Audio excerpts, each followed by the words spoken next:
last week I met another MK, a right winger. As a matter of fact, I was then talking to my wife. I said, I've actually met quite a few MKs since I made Aliyah, and all of them have been right wingers. Not because I went to, let's say, the Kahanas convention or something like that, but I was just at the airport or walking around in the old city of Jerusalem or went out to a restaurant or something like that. That's where you happen to find them.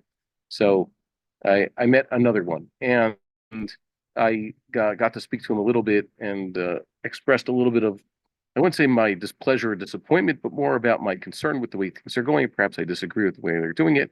After all, this fellow technically does represent me. The problem here in Israel is that you don't have a local representative. You vote for a party list. And even then, I wouldn't consider myself represented by any of the choices I had this time around. But for better or for worse, he is at least declares he's supposed to be taking care of people around here. So there you have it. I got to speak to him, and he basically let me know that it's his belief that no matter what they're doing, the alternative is worse. Perhaps the current prime minister has been around forever, and his policies have led us to ruin. Yeah, but the alternative is worse.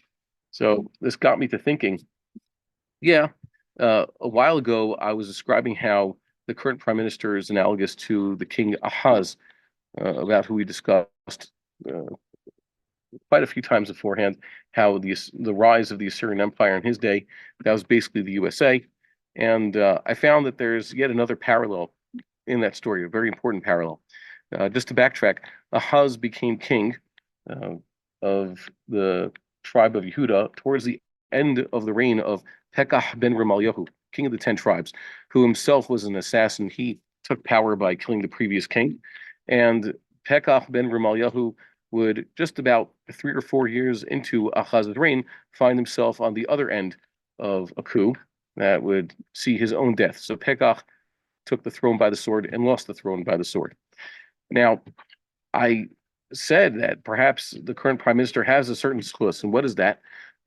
He has a lot of enemies. The fact that the even worse people in the world, like the Brandon administration and our local traitors and leftists, hate his guts and want to remove him, must mean he's doing something good. I don't know what it is.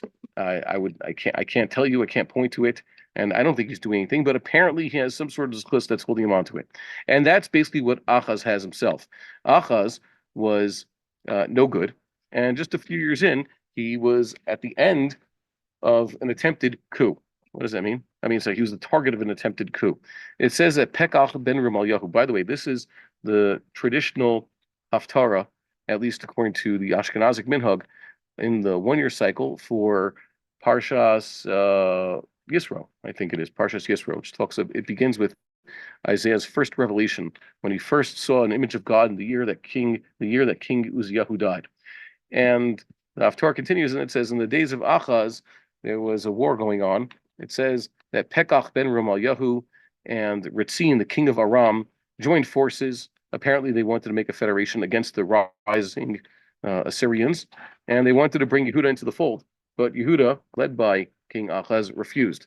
And in the book of Chronicles, it actually says that they did quite a lot of damage. These Israelites and Arameans invading the southern kingdom killed quite a lot of people, destroyed cities, and even took hundreds of thousands of women prisoner, and also children. But on the advice of the Navi, they realized, yes, these are their fellow Jews, fellow Israelites, to be more accurate, and they had compassion on them and even returned them.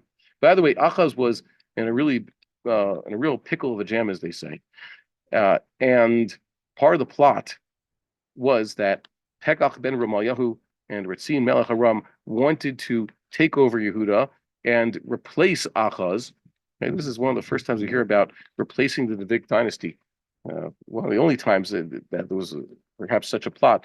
At least even when Davidic kings were assassinated, they didn't go and say, like wipe out his house and try to place someone else on the throne. But this was their plan. It says, some Ben Tave'al. Now, it's unclear in the Mefarshim who this Ben Tave'al was. We don't have a tradition. Some say it's just a reference to Pekah himself. He was going to take over. But you see here that Achaz was basically the target of this overthrow. Okay, the more off the derech Jews, the Israelites in the 10 tribes, basically wanted to throw him out. against the will of the people, by the way. And that's basically what we see happening to the current prime minister. The even worser Jews have it in for him, and they want to remove him from power. And I'll just leave it at that. That's where the parallel ends.